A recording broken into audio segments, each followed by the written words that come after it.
ඔබත් Bluetooth headset පාවිච්චි කරනවද?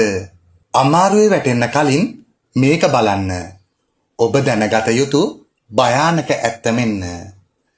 අද කාලේ පාරේ යනකොට වැඩ කරනකොට වගේම ව්‍යායාම කරනකොටත් Bluetooth earbuds headset පාවිච්චි කරන එක සාමාන්‍ය දෙයක් වෙලා තියෙනවා. හැබැයි ඔබ දන්නවද මේ නවීන තාක්ෂණයට ඔබේ තයිරොයිඩ් ග්‍රන්ථියට බලපෑම් කරන්න පුළුවන් කියලා. මෑතකදී සිදු කළ විද්‍යාත්මක පරීක්ෂණයකින් හෙළි වුණා Bluetooth earbuds headset වැඩිපුර භාවිතය සහ තයිරොයිඩ් ග්‍රන්ථියේ ගැටිති ඇතිවීම අතර සම්බන්ධයක් තියෙනවා කියලා. මේ ගැන සොයාගන්න අධ්‍යයනයක් සිදු කෙරූ අතර ඒ සඳහා පරීක්ෂකයන් විසින් පුද්ගලයන් 600 දෙනෙකුගේ දත්ත විශ්ලේෂණය කරා.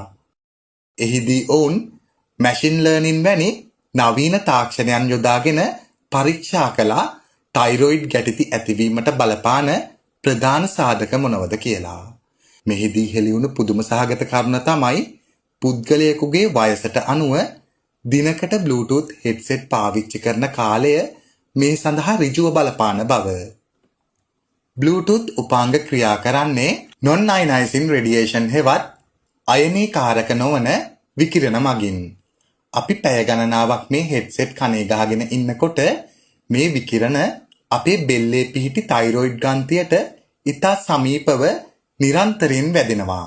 දිගු කාලයක් මේ විදියට විකිරණවලට නිරාවරණය වීම නිසා තයිරොයිඩ් ග්‍රන්ථියේ ශෛලවල යම් යම් වෙනස්කම් වෙලා ගැටිති ඇතිවීමේ අවදානම වැඩි වෙන්න පුළුවන් කියලා විද්‍යාඥයින් අනුමාන කරනවා. එහෙනම් අපි Bluetooth පාවිච්චි කරන එක සම්පූර්ණයෙන්ම නතර කළ යුතුද? නැහැ. නමුත් අපිට පුළුවන් අවදානම අඩු කරගන්න. මම දැන් ඔයාලට ඒ ගැන කියලා දෙන්නම්. Bluetooth earbuds headset පාවිච්චි කරන කාලය සීමා කරන්න.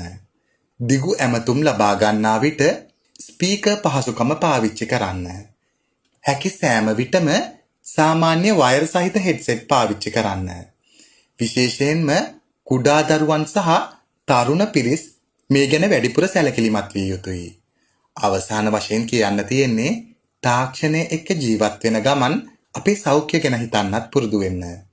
තාක්ෂණය අපේ ජීවිතය පහසු කළත් ඒ පිටුපස තියෙන සෞඛ්‍ය අවදානම් ගැනත් අපි දැනුවත් වෙලා ඉන්න ඕන. ඉතින් මේ ගැන දන්නේ නැතුව තවමත් පැය ගණන් මේවා භාවිතා කරන අය ගොඩාක් ඉන්නවා. ඒ හැමෝම දැනුවත් කරන එක ඔබේ වගකීමක්.